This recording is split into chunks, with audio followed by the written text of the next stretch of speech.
আসসালামু আলাইকুম ভিউয়ার্স, কেমন আছেন আপনারা? অবশ্যই ভালো। আজকে নতুন একটি রেসিপি নিয়ে চলে আসলাম, কিভাবে ডিম ছাড়া mayonnaise তৈরি করা যায়। চলুন তাহলে শুরু করি। আমার এর জন্য লাগছে হাফ কাপ লিকুইড মিল্ক। আমি এটা ব্লেন্ডারের মধ্যে দিয়ে দিচ্ছি। নর্মাল টেম্পারেচারের হতে হবে। আর দিয়ে দিচ্ছি হাফ চা চামচ লাল মরিচ গুঁড়ো, একটু ঝালের জন্য, একটু ঝাল হলে ভালো লাগে। আর সাথে দিয়ে দিচ্ছি লবণ হাফ চা চামচ, দিয়ে দিচ্ছি 1 টেবিল চামচ লেবুর রস, দিয়ে দিচ্ছি 1 টেবিল চামচ চিনি, আর নিয়েছি 1 কাপ সাদা তেল। এটা স্বাদ অনুযায়ী, এটা আস্তে আস্তে দিতে হবে, সম্পূর্ণ একসঙ্গে দেওয়া যাবে না।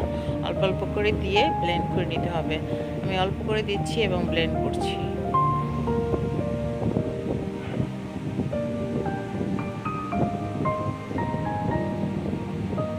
আমি আবার কিছুটা তেল দিয়ে দিচ্ছি।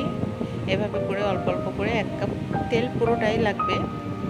আমি অল্প করে দিচ্ছি এবং ভালো করে ব্লেন্ড করে নিব। অনেকেই ডিম দিয়ে আমরা মেয়োনেজ তৈরি করি, আজকে আমি মিল্ক দিয়ে তৈরি করছি। দেখি কেমন হয়। আমার ব্লেন্ডারের মধ্যে মেয়োনেজটা প্রায় হয়ে গিয়েছে।